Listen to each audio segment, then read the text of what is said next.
Amén. Gracias al Señor, mis hermanos. Buenas tardes, noches a todos los hermanos. Con algunos no nos habíamos saludado al principio. Yanecita, buenas noches. Elvirita, buenas noches, bendiciones. Margosita y Delita ahí en la casa. Bendiciones a todos. Gracias al Señor que nos concede una vez más esta oportunidad. Y bueno, hermanos, vamos entonces a compartir algo también de la palabra en esta noche. No sé si ahí me están escuchando bien. Aquí está lloviendo bastante fuertecito. Entonces no sé si a veces la lluvia quita un poquito el volumen. Si me... No, bien, bien, muy bien. Lo escuchamos claro. Bueno, gracias al Señor. Perfecto, perfecto. Amén, gracias Ricardito, gracias al Señor. Entonces, mis hermanos, pues pidámosle al Señor, pidámosle al Señor que pueda Él hablar a nuestros corazones. Amén. Concédame hacer una oración cortita al principio para poder descansar un poquito también en el Señor y que Él me ayude también en esta oportunidad. Amén. Señor, te damos gracias por la alegría que es estar juntos y reunirnos en torno a ti. Y estando en torno a ti, Señor, poder también escuchar tu palabra. Ayúdanos, Señor, a tener un corazón abierto, dispuesto para ti. Tú eres lo principal en nuestra vida, Señor, y por eso queremos atender a ti con toda disposición en nuestros corazones, Señor. Guárdanos de cerrar nuestro oído a tu palabra, a tu consejo, a tu dirección. Guárdanos de nuestra propia prudencia, sabiduría, que de hecho no existe en verdad, Señor, sino que la verdadera sabiduría proviene de ti. Y por eso, Señor, danos un corazón manso, humilde, sencillo, que pueda recibir tu palabra con alegría, con buena disposición, Señor, y que la misma pueda producir ese fruto, Señor, que tú anhelas en tu corazón, que nosotros podamos dar como tus hijos ese fruto precioso, Señor. Nos encomendamos a ti una vez más en el precioso nombre de tu Hijo amado. Amén y amén, hermanos. Entonces, mis hermanos, como sabemos, pues el Señor nos ha venido dando como una carga, una dirección de hace algún tiempo, compartiendo muy generalmente, como dibujando un croquis, hemos dicho, sin entrar en los detalles, sin entrar en profundidad, solo como teniendo un contexto amplio, de hecho pienso que muy amplio, de lo que son estos 5 libros que el Señor quiso agrupar en su palabra, que Él los denominó los libros de los Salmos. Esos 5 libros son los que en el Antiguo Testamento los judíos denominaban como los Ketuvim, ¿sí? Que comienzan con el libro de Job generalmente, en la mayoría de las colecciones. Comienza con el libro de Job, luego está el libro de los Salmos como tal, que hemos compartido en las últimas 2 oportunidades. Mi papá también compartió acerca de los Salmos, lo del libro de los Proverbios, Eclesiastés y el Cantar de los Cantares. Estos 5 libros nos hablan del Señor Jesús, como el mismo Señor Jesús lo dijo allá en Lucas, cuando Él hablaba y los explicaba a los apóstoles. Después de Él haber muerto y resucitado, Él tomó un tiempo aquí en la tierra, de manera visible, presencial, digamos, con sus apóstoles, para abrir las Escrituras y poderlas comprender ya sin el velo, digamos, que había antes, para poder comprenderlas a profundidad. Tal vez antes se podían comprender todos estos libros solamente de una manera tal vez histórica. De pronto algunos apreciaban su forma literaria, otros tal vez su antigüedad, etcétera. Tantas cosas que se podían apreciar, digamos, naturalmente, humanamente, pero Cuando el Señor Jesús murió y resucitó, le dio, digamos, la revelación con su obra, con su persona, le dio la revelación verdadera que había detrás de cada uno de estos libros, ¿sí? Y particularmente el libro de los Salmos, este conjunto de estos 5 libros, pues nos hablan de un aspecto bien claro y definido del Señor Jesús, y es la obra que el Señor quiere hacer en nuestro interior, en cada uno individualmente. Nosotros sabemos que la obra del Señor es tanto una obra individual como corporativa, y nos habla mucho el Señor de estos dos aspectos en toda la Biblia, en toda la palabra. Digamos, podríamos, de una cierta manera, podríamos dividir la Biblia en estos dos grandes propósitos: el propósito de edificar a cada uno de sus hijos, como por el otro lado de edificarnos como iglesia también. No puede existir nunca lo uno sin lo otro, y tampoco lo otro sin lo uno, ¿sí? Entonces, así hemos venido como dibujando un poquito ese croquis de estos libros, particularmente de los Salmos, ¿cierto? Ya habíamos de pronto dado una lectura al libro de Job, que habla de esa obra interior, como al libro de los Salmos, ¿cierto? Y decíamos, como lo recordábamos también en la reunión de la vez pasada, como en nuestro interior, en el corazón de cada uno de nosotros, un aspecto que el Señor quiere ir transformando y madurando y desarrollando para Él, pues son nuestras emociones, nuestros sentimientos, ¿cierto? Nuestra experiencia, como lo refleja el libro de Job, ¿cierto? Pues va a pasar por distintas circunstancias, algunas de mucha alegría y otras también de profundas tristezas. Y de eso trata el libro de los Salmos, de cómo nuestra alma, en la medida que va pasando por ese proceso de arriba abajo y de abajo a arriba, pues va conformándose nuestros sentimientos a los sentimientos del Señor Jesús. Y por eso veíamos cómo en el Nuevo Testamento, pues el Señor Jesús mismo pasó por esas circunstancias de alegrías, de gozos muy, muy sublimes, y también de profundas tristezas. Recordábamos en la reunión pasada cómo el libro de los Salmos fue el libro más, o el libro que más tiene referencias en el Nuevo Testamento, y particularmente el Señor Jesús hizo mucha referencia al libro de los Salmos. Entonces, pues ahí está, hermanos, esa transformación de nuestra alma, ¿cierto? Como nuestros sentimientos, nuestras tristezas, todas nuestras emociones, ¿cierto? Porque no son solamente esas las dos únicas. Hay muchas que están en el intermedio, digamos, de esos dos sentimientos, que incluso a la luz de la psicología y aún de la neurociencia, cuando se estudia a profundidad, incluso bioquímicamente, cómo funciona esto en el ser humano, en el organismo aún, ¿cierto? Pues ellos ahí clasifican los distintos sentimientos y los ponen, digamos, como en esas escalas. Por ejemplo, hay otros sentimientos, como el sentimiento, por decir, de temor, ¿cierto? El sentimiento también de seguridad o de confianza.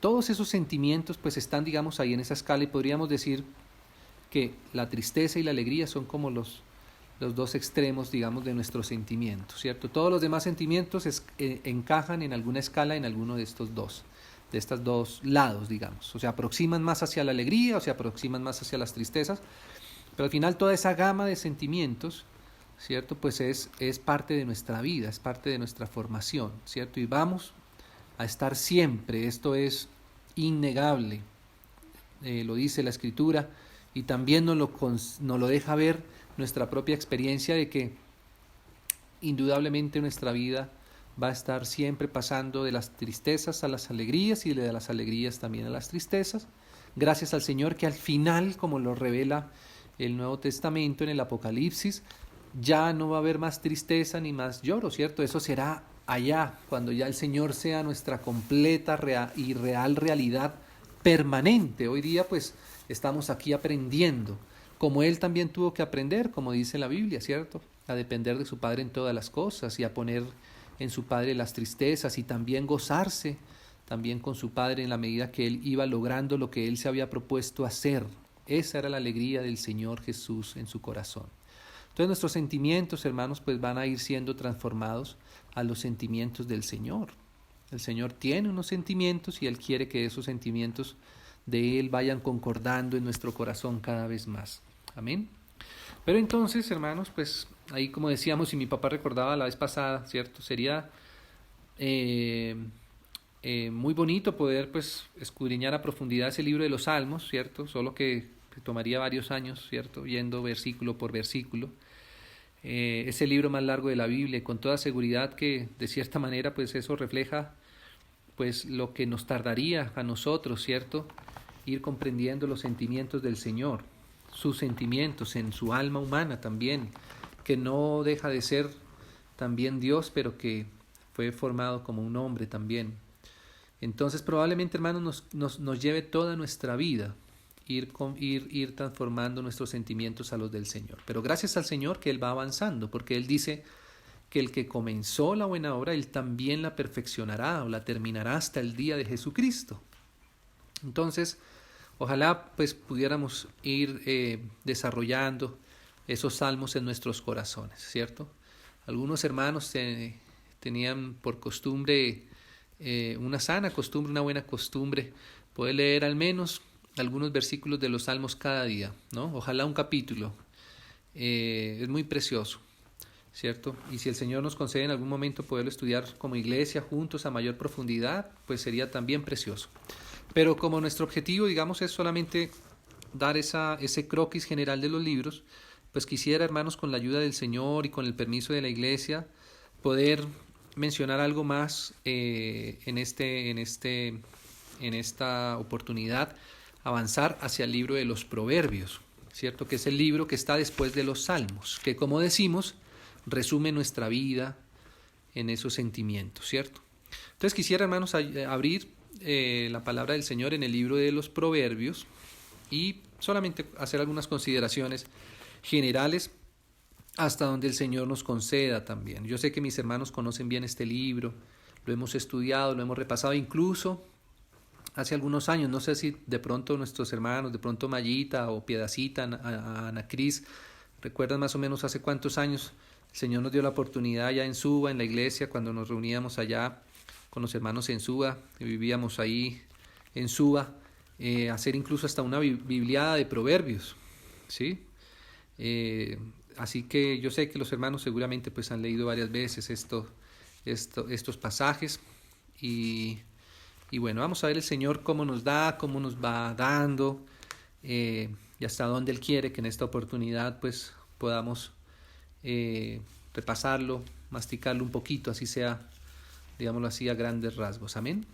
Entonces, el libro de los Proverbios, capítulo 1, versículo 1, ¿sí? Y dice así: los proverbios de Salomón, hijo de David, rey de Israel. Este primer versículo pues ya nos enlaza un poco en este libro, ¿cierto? Con lo que habíamos leído antes de los Salmos. Fíjense que la mayoría de los Salmos pues fueron escritos por David, ¿sí? En su gran mayoría, experiencias muy interiores, muy profundas de David. Y este libro de los Proverbios fue escrito por Salomón. Salomón es hijo de David. Podríamos decir que es como un fruto, ¿cierto?, de los Salmos, es el libro de los Proverbios. Y esto ya nos empieza a hablar de una manera significativa. En la medida que nuestra vida va pasando por por esas tonalidades de nuestros sentimientos, de la tristeza a la alegría, de la alegría hacia la tristeza, ese ejercicio produce un fruto, va a producir algo en nosotros. En la medida que nuestros sentimientos van siendo ajustados, acondicionados a los del Señor, en la medida que nuestras tristezas van madurando hacia las del Señor y nuestras alegrías también van madurando hacia las del Señor, en la medida en que nuestras tristezas van siendo cada vez menos naturales o incluso de la carne y van pasando a ser tristezas del espíritu, y igualmente con nuestras alegrías, cuando empezamos a entender bien lo que es la alegría, el gozo que viene de parte del Señor, y nos empezamos a alegrar por lo que el Señor se alegra, entonces eso va produciendo un fruto, ¿sí? Así que el libro de los Proverbios es como el resultado de ese continuo pasar de nuestra alma por esa experiencia. Lo que el Señor va logrando en nuestros corazones va produciendo un fruto. Y entonces el libro de los Proverbios, digámoslo así, tiene algo precioso también, producto de ese continuo pasar de uno a otro de nuestros sentimientos. Podríamos decir, hermanos, que si dibujáramos, como decir el libro de los Salmos, ¿cierto? Lo dibujaríamos así como una montañita que sube y baja, ¿cierto? Porque esos son los sentimientos del ser humano. Pero si pudiéramos trazar una línea o una línea respecto al libro de los Proverbios, podríamos decir que el libro de los Proverbios sí es como una línea recta en medio de esos sentimientos.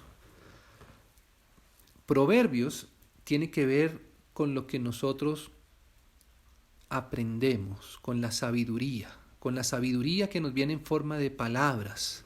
Eso quiere decir proverbios. Proverbios quiere decir una enseñanza. Proverbios quiere decir también una conclusión. Proverbios quiere decir una revelación también. Proverbio quiere decir también una solución. Proverbio quiere decir sabiduría también. Todas estas palabras, es decir, lo que sabemos, lo que aprendemos, lo que el Señor nos enseña, eso es lo que le da a nuestra vida estabilidad, digamos. Es lo que sostiene nuestra alma para que los sentimientos, tanto de profundas alegrías o sublimes alegrías como profundas tristezas, no dejen sin un punto de agarre, sin un punto, digámoslo así, de aterrizaje o de fundamento o de firmeza para nuestra alma. Es lo que sabemos. Nuestros sentimientos varían, pero nuestra mente, nuestros pensamientos deben estar anclados. Nuestra mente, que es parte también de nuestra alma, ¿cierto? Que es la que el Señor está edificando, ¿cierto? Debe estar anclada a algo firme. Y eso firme, esa es la palabra del Señor, ¿cierto? Nuestros sentimientos pueden variar, pero la palabra del Señor es estable. No está mal que nuestros sentimientos varíen, ¿cierto? Pero sí está mal que nuestro entendimiento, nuestra sabiduría varíe, ¿cierto? La Biblia varias veces habla de que nosotros no debemos, digamos, ser como niños, ¿cierto? Que se dejan mover de un entendimiento, de una enseñanza a otra. No, sino que nuestra sabiduría, nuestro entendimiento debe darle esa solidez a nuestra vida, ¿cierto? A veces, por ejemplo, nuestros sentimientos de alegría pudieran llevarnos a que decidamos alguna cosa en sí, ¿cierto? Pero la palabra nos dice y nos da el punto de equilibrio y nos da el aterrizaje. Y entonces podríamos decir, sí, aunque es legítimo que yo tenga esta alegría o que tenga esta tristeza, ¿cierto? La palabra me hace poner, digámoslo así, las cosas en equilibrio, ¿cierto? Y no dejarnos desbordar ni por las profundas alegrías ni por las profundas tristezas. Cuando estamos en profundas alegrías o profundas tristezas, hermano, lo que sostiene nuestra alma de que no se pierda es lo que el Señor nos ha dicho, lo que el Señor nos ha enseñado, su palabra, sus proverbios, ¿cierto? Y cuando digo de que nuestra alma no se pierda, no me estoy refiriendo a que pierda la salvación eterna, sino a que se pierda en el sentido de quedar confundida, ¿cierto? De no saber a quién acudir, de no saber el propósito que tienen esos sentimientos, el propósito de las alegrías o el propósito de las tristezas, ¿sí? Que no nos dejan mover, que no nos dejan ir para ninguno, digámoslo así, de las desviaciones que nos pueden sacar del camino, ¿cierto? Para que nuestras alegrías no nos hagan ir en pos de nosotros mismos, que a veces pasa eso, cuando el Señor nos da muchas alegrías, ¿cierto? Entonces a veces, si no nos damos cuenta y si no estamos sujetos a la palabra, entonces esas alegrías nos pueden llegar a alejar aún del Señor, a desobedecer al Señor o incluso hasta ofender al Señor. Hay personas que cuando el Señor les da motivos de profundas alegrías, dan su espalda al Señor, ¿cierto? Y no se consagran más a Él, ¿cierto? ¿Por qué? Porque necesitamos poner nuestros ojos en los proverbios, ¿cierto? Porque necesitamos entender la verdadera sabiduría que viene de parte de Dios. Y también para nuestras tristezas. Es difícil, muy difícil, hermanos, confiar en el Señor, que nuestra fe sea una fe fuerte cuando estamos en profundas tristezas, ¿sí? ¿Y qué va a sostener nuestra fe cuando venga el día difícil, cuando venga el día malo? ¿Cierto? No vamos a poder estar agarrados de nuestros propios sentimientos, porque nuestros sentimientos son como una arena movediza, que entre más uno quiere salir de ellos, ¿cierto? A veces más difícil se nos hacen y más atrapados nos sentimos. Por eso en esos momentos de profundas tristezas lo que tenemos que hacer es poner nuestros ojos en la palabra, no en lo que sentimos, sino en lo que el Señor ha dicho, en lo que el Señor ha prometido. Todo eso también son proverbios, promesas, también está incluido en esa palabra proverbios, que es una palabra transliterada prácticamente, en nuestro caso de latín, pero de latín también al griego, y por eso todos estos sinónimos están ahí en esa palabra, ¿cierto? Pero esa enseñanza, proverbios, es una enseñanza o son conclusiones que provienen de una revelación divina. Eso está también implícito en el significado de esa palabra proverbios, ¿cierto? O sea que proviene de una sabiduría más alta que la natural, que la solamente natural. Sí revelada de Dios al hombre, pero que su fuente primaria es Dios, ¿cierto? Dios mismo es el autor de los proverbios para nosotros, ¿cierto? Y eso es lo que encontramos en este preciosísimo libro, ¿cierto? Eso es lo que significan estos proverbios en nuestra vida, no en el sentido solamente doctrinal queremos ver estos proverbios, sino en el sentido de esa provisión que tiene Dios para nosotros. Amén. Así que los proverbios nos van a hablar acerca de esto. Entonces dice los proverbios de Salomón, que repetimos, aunque son escritos por Salomón, provienen de la revelación que Dios trajo a Salomón en medio de profundas y difíciles, muchas otras muy confortables experiencias de su vida. Hijo, ese es el fruto de David. Esos son los salmos, los que David había escrito. Es un proceso de transformación del alma, un avance, un fructificar más avanzado del alma. Amén. Rey de Israel. Ese rey de Israel nosotros sabemos que es tipológico, porque nosotros sabemos quién es el verdadero rey de reyes. El rey de Israel verdaderamente es el Señor Jesús. O sea que esto de los proverbios también es algo que proviene del Señor. El Señor dijo lo que de mí decían los proverbios también.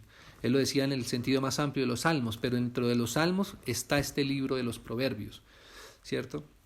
O sea que fíjense que aquí se cumple esto que dice el Señor, lo que de mí hablaban, lo que de mí decían. O sea que estos proverbios provienen, ¿cierto?, del verdadero Rey que es el Señor Jesús. Aquí vamos a ver un poquito ahora del entendimiento que el Señor quiere formar en nuestros corazones, de la sabiduría que Él quiere traer a nuestra vida, de la revelación de los proverbios que vienen de parte del Señor. Entonces, mira, empieza así, dice para, o sea que ahí ese para, nos damos cuenta que ese para quiere decir la función, el objetivo, el fruto. ¿Para qué son los proverbios? Los proverbios tienen una intención para nuestra vida. Está bien definido, ¿cierto? No encuentro ningún libro en la Biblia en donde su definición sea tan explícita de qué es lo que quieren lograr en nuestra vida, ¿sí? Tácitamente, por supuesto, que cada uno de los libros de la Biblia, pero por supuesto que tienen un objetivo bien directo para nosotros. Pero explícitamente, el libro de los Proverbios es muy directo, ¿cierto? Tiene una función bien específica para nosotros en nuestro caminar. Amén. Entonces dice así, para entender. Fíjense que lo que decíamos antes en los Salmos, que a veces ni nosotros mismos entendemos bien las razones de nuestras alegrías, ni tampoco las razones de nuestras tristezas. De hecho, lo más normal, cuando por ejemplo nosotros pasamos por profundas tristezas, es que no le encontremos una razón, que no entendamos, ¿cierto? Que nos preguntemos, ¿y por qué esto me pasa a mí? ¿Y por qué esto tenía que pasar justamente ahora? ¿Y por qué esto no sucedió después? ¿Y por qué esto no me pasó antes? ¿Y por qué yo no supe esto? ¿Y por qué yo no hice esto? ¿Y por qué siento esto? ¿Y por qué? ¿Y por qué? ¿Y por qué? Es un profundo no entendimiento, ¿cierto? También, por supuesto, nuestras alegrías, si no las entendemos bien, a veces nos hacen sufrir más que nuestras tristezas, ¿cierto? A la larga, pensamos que el cuartico de hora es lo importante, que la felicidad del momento, del instante, es el todo, ¿cierto? Y después nos dimos cuenta que no entendimos nuestras alegrías tampoco, o que probablemente no las pudimos haber entendido, ¿cierto? O que al menos no las valorábamos tanto. Por eso es importante vivir cada día, ¿cierto, hermanos? Atentos al Señor para que Él nos deje ver el motivo de cada uno de nuestros días. Como dice el proverbio, entre comillas, pero ese sí es popular, ¿cierto? Que a veces uno no sabe lo que tiene sino hasta que lo pierde. Ahí uno se da cuenta que no entendíamos que los días de nuestras alegrías son también para dedicarles al Señor, para entender más de Él y tener de su paz en nuestros corazones. Entonces, hermanos, perdónenme. Entonces, ahora, cuando nosotros vamos acercándonos a la palabra del Señor, entonces vamos a empezar a entender. Esos son los proverbios. Cuando vamos madurando, vamos entendiendo. Si nos acercamos a los proverbios del Señor. No me estoy refiriendo a los proverbios en el sentido de solamente estos 31 capítulos de este libro específico. Toda la Biblia, en forma general, digámoslo así, que podría ser un proverbio con todo el contexto que hemos dado, ¿cierto? Entonces, para poder entender, tenemos es que venir a los proverbios sabios del Señor y no quedar indagándonos solamente con base en nuestros propios sentimientos, porque ahí en los sentimientos todavía no está el entendimiento. Tenemos que entender bien esa disposición de nuestra alma, ¿cierto? De cómo son los sentimientos, cómo son los pensamientos y lo que sabemos, cómo ayuda a sustentar lo que sentimos. Una persona que no entiende es una persona que siente, incluso siente mal. Muchas de nuestras tristezas desaparecen cuando entendemos, muchas de nuestras alegrías se desvanecen cuando entendemos algo. Por eso, cuando entendemos algo y nos damos cuenta, por ejemplo, que eso por lo que nosotros tanto nos alegrábamos, resulta que eso era más bien una tristeza para el Señor. Ah, Señor, ahora entiendo, ya no puedo seguir con esto. Aunque me produzca alegría, ahora entiendo, Señor, que esto no es de ti, que esto no produce alegría, sino más bien produce tristeza para ti, ¿cierto? Y así. Entonces, los proverbios nos van a ayudar a entender nuestra vida, hermanos. Lo que sentimos, lo entendemos, no con base a nuestros propios sentimientos, sino con base al entendimiento que nos da el Señor y su palabra. Dice, para entender sabiduría. Fíjese qué curioso. Uno podría pensar que el entendimiento y la sabiduría son la misma cosa, pero no, son distintas. La sabiduría hay que entenderla. La sabiduría es la de Dios, es la eterna, ¿cierto? Es la perfecta, es la santa, es la que no varía, la que no tiene contradicción. Pero a veces nosotros no la entendemos, esa sabiduría, ¿sí? Y necesitamos entenderla para poderla aprovechar y para que nos pueda ayudar. Tenemos que entender la sabiduría de Dios. Y doctrina también dice aquí. O sea que estos proverbios es para esto. El fruto que debe producir el cambiar nuestra alma en alegrías y tristezas constantes debe ser esto. Debe ser entendimiento de la sabiduría y de la doctrina. ¿Cierto? Para eso son esos proverbios. Qué lindo, qué gracias al Señor, qué precioso es que Él no nos quiere dejar en la nebulosa, en lo abstracto, sino que quiere hacernos entender de su sabiduría, de su doctrina, hermanos, porque esto es para la vida, esto no es para la academia, esto es para la vida diaria, para la vida de cada uno de nosotros. Para conocer, dice aquí, razones prudentes, ¿ve? Esas son las razones. Cuando nosotros no entendemos por qué nos sentimos o por qué no nos sentimos de determinada manera, necesitamos conocer esas razones prudentes, porque a veces nuestras razones, si no son prudentes, nos pasamos de la medida, nos pasamos de la raya. Y hay una raya que está definida para los que conocen y para los que son sabios, porque han sido conocedores de la sabiduría de Dios, tanto en tristezas como en alegría. Por ejemplo, ¿recuerdan cuando Pablo dice allá en el Nuevo Testamento que nosotros no debemos entristecernos como se entristece el mundo, porque nosotros tenemos una esperanza? Entonces quiere decir que ahí nos volvemos, esa tristeza tiene un límite y tiene una prudencia, ¿cierto? Que la vamos alcanzando en la medida que vamos conociendo esas razones prudentes. Otra, dice el versículo 3, para recibir el consejo de prudencia. ¿Sí?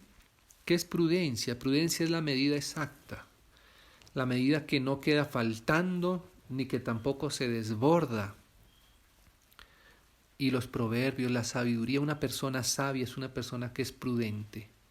Una persona sabia es una persona que cuando su corazón está en alegría, nos desborda esa alegría. Y cuando está en tristeza, tampoco se deja consumir de la tristeza, sino que tiene una medida. ¿Por qué? Porque pone su mente, pone su conocimiento en la prudencia, en la medida equilibrada de las cosas. Eso es ser prudente, ¿cierto? ¿Qué es una persona imprudente? Una persona que se pasa de medida, ¿cierto? Que, como decimos a veces nosotros, mete la pata, ¿cierto? No tiene la medida justa en determinada cosa o asunto. Y además dice que es para recibir consejo. Fíjese que nosotros necesitamos el consejo, nosotros necesitamos ser aconsejados, ¿cierto? O sea, ¿qué quiere decir ese consejo? Ese consejo quiere decir abrir nuestro oído a lo otro que viene del Señor, ¿sí? A no movernos solos por nosotros mismos, ¿sí? Cuando no hacemos las cosas con consejo, estamos en un alto riesgo de errar, de equivocarnos, de irnos en pos de nuestros sentimientos, ¿sí? Porque el alma va a tener que decidir algo. Y el alma está sintiendo todo el tiempo, porque en el alma también está la voluntad, es otra función del alma. Entonces, si el alma no ha sido adoctrinada, no ha sido formada, no ha sido enseñada con la palabra y no ha sido aconsejada también, es posible que escoja y decida mal y haga mal con su voluntad.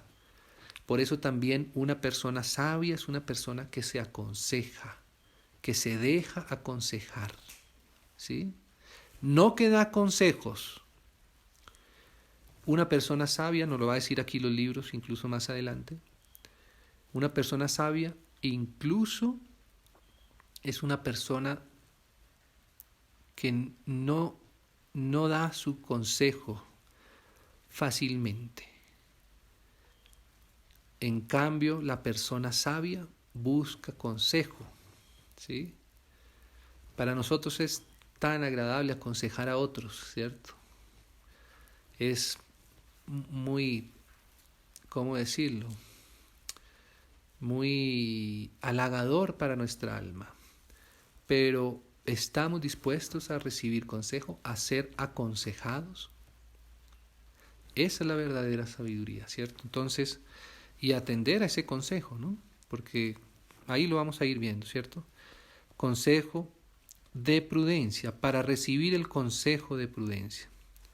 Justicia, juicio y equidad. ¿Se da cuenta cómo esos proverbios es como si trazaran una línea recta, no varía? Eso es lo que es equidad, eso es lo que es juicio, eso es lo que es justicia. Y por eso necesitamos también el consejo del Señor, y ese consejo del Señor también nos puede venir a través de otros, a través de su palabra, ¿cierto? Para no desequilibrarnos, para no ser injustos, ¿cierto? Para no ser desequitativos, ¿cierto? Dice así, dice, para dar sagacidad a los simples, o sea que a veces también necesitamos esa sagacidad, sabernos desenvolver, no dejarnos atrapar por simplicidad. ¿Qué es lo que es un hombre simple? Un hombre simple es aquel que solo decide con base a sus sentimientos. Esto me hace feliz, entonces me lo como, ¿cierto?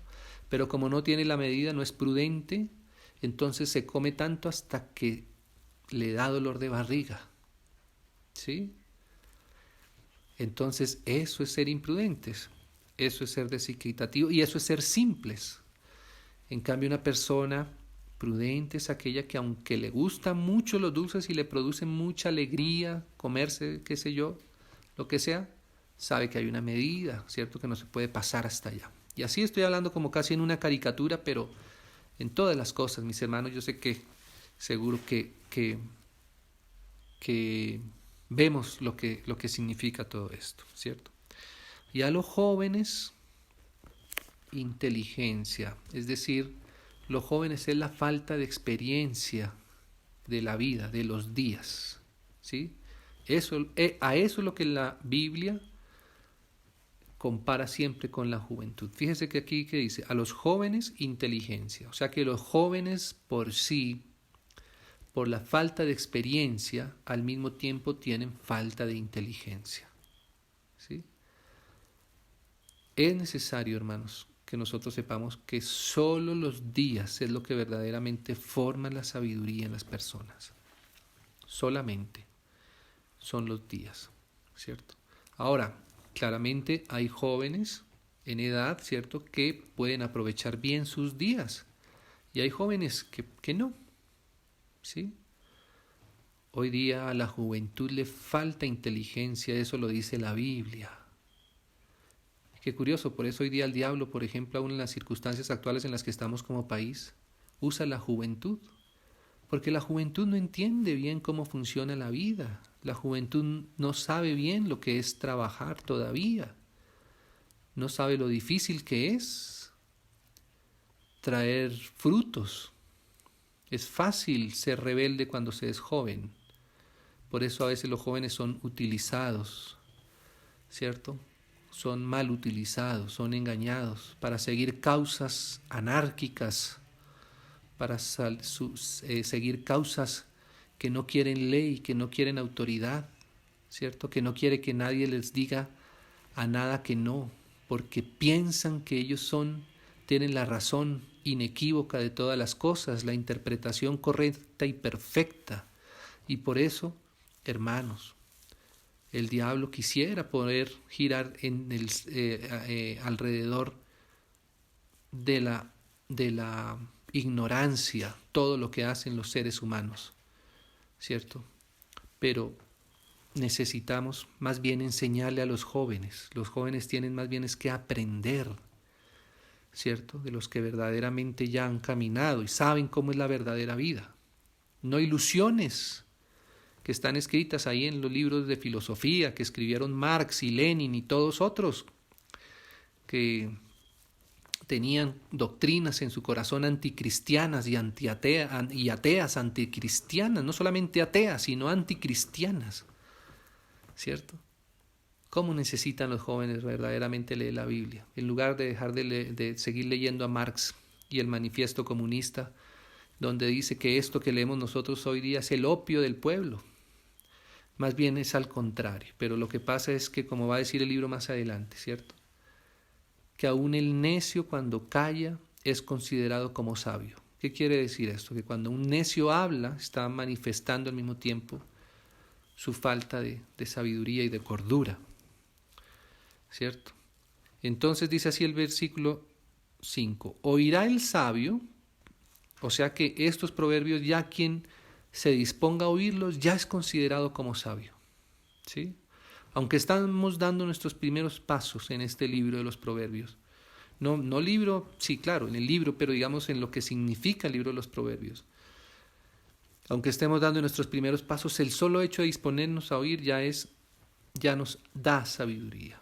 ¿Oirá quién? El sabio. O sea que el sabio, si es verdaderamente sabio, va a estar aquí en la palabra, oyendo los proverbios del Señor, ¿cierto? Es porque a veces pensamos, no, yo soy tan sabio que yo no necesito leer ya más la palabra, yo soy tan sabio que yo no necesito consejo de los demás, ¿cierto? Yo soy tan sabio que yo no necesito consejo de los hermanos, porque los hermanos no saben tanto como yo también ya llevo muchos años en el Señor a mí también me habla. No, si es verdaderamente sabiduría del Señor, seguirán sus ojos concentrados en todo esto que dice aquí el libro de los Proverbios. Dice, oirá el sabio y aumentará el saber. Yo pensaba que el sabio era el que ya no necesitaba saber más. Pero resulta que el sabio es el que aumenta su saber. El aprendizaje es un aprendizaje continuo. La persona deja de ser sabia en el momento que deja de aprender, ¿sí? En el momento que deja de saber, se ha convertido en un necio. En el momento en el que cree saberlo todo, ahí ya eso es una necedad. Entonces dice, oirá el sabio y aumentará el saber. Y el entendido, mira, adquirirá consejo. Qué curioso, para nosotros estas cosas podrían ser como incompatibles. ¿Cómo que un entendido? Bueno, si es entendido, en lugar, no debería decir más bien, ¿y el entendido dará consejos? No, dice es que el entendido adquirirá consejo. ¿Sí? O sea que si verdaderamente somos entendidos, hermanos, vamos a seguir adquiriendo el consejo. Nunca se cierre nuestro oído del consejo. Del Señor, por supuesto. Claro que del Señor. Ahora, a veces el Señor nos aconseja por medio aún de nuestros hermanos. Incluso aún de nuestros hermanos más pequeños. ¿Cierto? Por eso tenemos que tener un corazón dispuesto para que el Señor sea quien nos dé esa disposición de adquirir, no de aconsejar, ¿cierto? No de aconsejar, no debemos tener una tendencia a dar consejos, debemos tener una tendencia a ser aconsejados, ¿cierto? Y si el Señor en algún caso alguien nos llegara a preguntar algo, porque esa es la clave, esperar a la pregunta. Si alguien nos llegara a preguntar algo, si alguien necesitara de nuestra palabra, ahí probablemente, todavía no es seguro, probablemente podamos, si el Señor nos da algo de sabiduría y nítidamente en nuestro corazón, de pronto poder aconsejar a alguien de parte de Dios. Pero mientras tanto, hermanos, lo más sabio, como va a decir aquí el libro, es tener nuestra boca cerrada. ¿Por qué? Por lo que dice aquí, dice, el entendido adquirirá consejo. O sea que el entendido es el que toma el consejo, no el que da el consejo. ¿Cierto? Entonces hay que tener cuidado con todas estas cosas, como dice aquí la Biblia. Dice el versículo 6, para entender proverbio, nuevamente, y declaración, ¿no? Todo esto nos va a ayudar este libro. Palabras de sabios, o sea, de hermanos, de personas que han pasado ya por esta experiencia, no solamente por esta doctrina, sino por esta experiencia, ¿cierto? De lo que hemos leído hasta el momento. Palabras de sabios y sus dichos profundos. ¿Qué quiere decir estos profundos? Que han sido sacados desde bien adentro. O sea, han sido escudriñados a lo más profundo después de pasar por los 150 capítulos de los Salmos, de los yo no sé cuántos, creo que mi papá la vez pasada nos decía de cuántos versículos tenía el libro de los Salmos, después de haber pasado, hermanos, por esas experiencias de esos Salmos, es que más o menos puede haber algo para decir de profundidad desde el corazón, ¿cierto?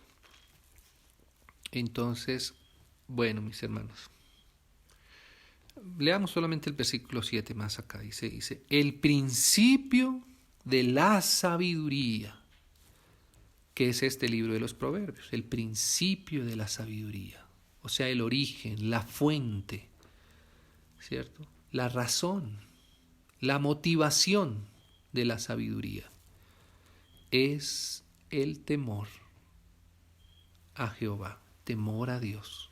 Eso es el principio. Una persona que es sabia, una persona que sus sentimientos han sido tratados y machacados y fortalecidos y exprimidos para que no quede nada de lo nuestro, sino solo lo del Señor, es una persona que aprende a temer al Señor. Temer no en el sentido de tenerle miedo, temer en el sentido de respetarle, de considerarle, de darle lugar, de darle preeminencia. Eso es tener temor. Lo contrario al temor es ser indiferentes, ser demasiado superficiales con el Señor. Cuando nuestros sentimientos no han sido verdaderamente machacados, somos indiferentes al Señor, no tenemos temor de Él, no le damos el lugar que corresponde en nuestros corazones, ni en nuestras familias, ni siquiera en la iglesia. Muchas veces, cuando no tenemos temor, hacemos las cosas así, confianzudamente, digámoslo así, aventadamente, sin prudencia, cuando nuestros sentimientos han sido machacados y nuestros ojos y nuestra mente no ha encontrado refugio ni reposo en ninguna parte y vienen a la palabra otra vez para encontrar el equilibrio en el alma. Ahí nos damos cuenta que el Señor es digno de ser temido. Y como digo, no temido en el sentido de tenerle miedo y asustarnos y escondernos, no. Temor es alguien a quien apreciamos, le damos la reverencia, le damos el lugar prominente en nuestra vida, en nuestras decisiones contamos con Él y no hacemos las cosas alocadamente, sino que lo consideramos seriamente con el Señor, no religiosamente, ¿cierto? No simplemente como una pintura ahí, como un maquillaje exterior, sino a profundidad, temiendo al Señor, respetándole y dándole lugar en nuestra vida, en nuestros sentimientos, ¿cierto? Ese es el principio de la sabiduría. Dice, los insensatos, o sea, los que no sienten bien. La sensatez o la insensatez tiene que ver con la interpretación correcta de los sentimientos, ¿cierto? Los insensatos desprecian la sabiduría y la enseñanza, ¿cierto? Podríamos decir que la sensatez entonces es apreciar, tomarle aprecio, valorarla, darle el lugar que corresponde a la sabiduría y a la enseñanza. Entonces, amén, hermanos. Démosle gracias al Señor ahí, que nos pueda seguir ayudando y bueno, si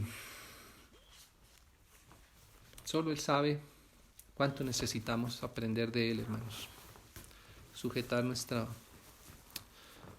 ser a Él, que Él nos pueda enseñar, darnos de su sabiduría. Amén. Démosle gracias al Señor. Pongámonos en sus manos una vez más y temámosle, pero como digo, temámosle con alegría, ¿cierto? Al Señor se le puede temer con alegría, ¿cierto?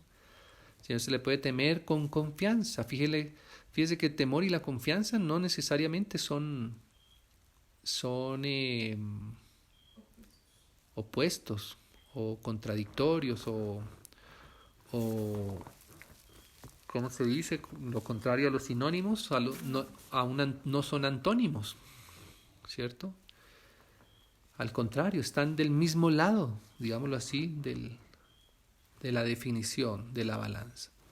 Temor, confianza, amor, respeto, consideración, prudencia, todas esas son cosas que están debajo del temor para con el Señor. Y amor, amarle, claro, ciertamente también el amor. Padre, te damos muchas gracias en tu precioso nombre, Señor. Ayúdanos a acudir a ti. No nos dejes en nuestra negligencia, Señor. Guarda nuestros sentimientos y que en ellos, en medio de ellos, tú puedas establecer tu equilibrio, tu trono, tu prudencia, tu sabiduría, tu enseñanza, Señor. Que podamos producir ese fruto de darte a ti el lugar, Señor, en nuestra vida. Queremos entender las razones, Señor, recibir el consejo. Queremos ser prudentes. Queremos anclar nuestra mente a ti, Señor. Queremos anclarnos a ti, Señor. Guárdanos para ti, Señor. Bendito eres, en el precioso nombre de tu Hijo amado. Amén y amén. Gracias al Señor. Amén.